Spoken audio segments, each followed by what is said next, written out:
शिमला के पालकोट में दो पक्षों के बीच चल रहे जमीन विवाद के एक मामले में एसडीएम पर पैसे लेकर एक पक्ष के नाम जमीन का फैसला देने का मामला सामने आया है। इस पर देखिए एक रिपोर्ट। यह मामला पालकोट बस पड़ाव के पास वर्षों से खाली पड़े रैयती जमीन का है।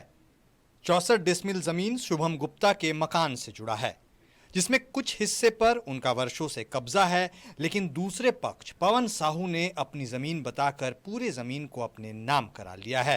पवन साहू पिता स्वर्गीय मथुरा साहू के द्वारा अवैध तरीका से कब्जा करने का कोशिश किया जा रहा है और एसडीओ बसिया के कुछ गलत डिसीजन के चलते हमारे यहाँ बुलडोजर से हमारा जो बाउंड्री है वो बाउंड्री को तोड़ दिया गया है। हम इसमें शांतिपूर्वक बहुत दिनों से हम लोग रहते आ रहे हैं और कर्मचारी रिपोर्ट ना देख करके, थाना रिपोर्ट देख करके अनुमंडल पदाधिकारी बसिया के द्वारा डिसीजन दे दिया गया। यह मामला एसडीएम कार्यालय बसिया में पिछले कुछ समय से चल रहा था, लेकिन पीड़ित पक्ष का आरोप है कि मामले की सुनवाई के दौरान एक पक्ष की बात नहीं सुनकर दूसरे पक्ष के नाम फैसला दे दिया गया है। पीड़ित पक्ष का कहना है कि दूसरे पक्ष के लोग पैसे वाले हैं, उनकी पहुंच पुलिस प्रशासन तक है, जिसके चलते जमीन में कब्जे को लेकर लगातार पीड़ित पक्ष को धमकी दे रहा है और उल्टे मारपीट करने का मामला थाने में दर्ज कराया है, जिससे पीड़ित परिवार दहशत में है।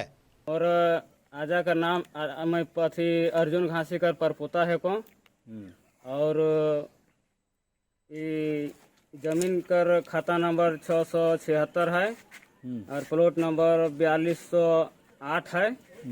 वह जमीन में हमार दादा परदादा कर नाम लिखल है अर्जुन घासी वल्द आनंद घासी। तो ये जमीन के पवन साहू मैंने कैप्चर कर चुके है और एसडीओ साहब कर थ्रू से ही ये सब मैंने हड़पे चाहते, तो हमें के न्याय चाहिए। एसडीएम संदेह के घेरे में है। जिस तरह से उनका बयान आया है, दूसरे पक्ष को न्यायालय जाने की सलाह दे रहे हैं, जिससे परिवार परेशान है। हम पक्ष के द्वारा उनके पूर्वज लोगों से रजिस्टर्ड पट्टा के माध्यम से जमीन खरीदा गया था। ये सारा मेरे रिकॉर्ड में लगा हुआ है। और जहाँ तक ये बात है कि वो लोग जैसा कि उनका कहना है कि उनका हिस्सा बनता है, तो हिस्सा बनने का टाइटल का जो मामला है वो एसडीओ कोर्ट से डिसाइड नहीं होता, इसके लिए सिविल कोर्ट सक्षम है। तो उनको यही सलाह दी गई है कि वो सिविल कोर्ट जाकर अपना केस करें और वहाँ से जैसा डिसीजन होगा हम लोग उसको पालन करें। तो जैसा द्वितीय पक्ष का कहना है सर कि एकदम आप ही के द्वारा डिसीजन दे दिया गया और उसको काम चालू करवा दिया गया था।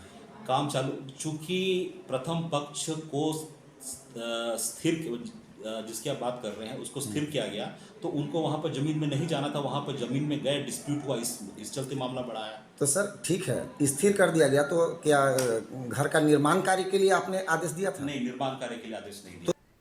Koylanchal live desk.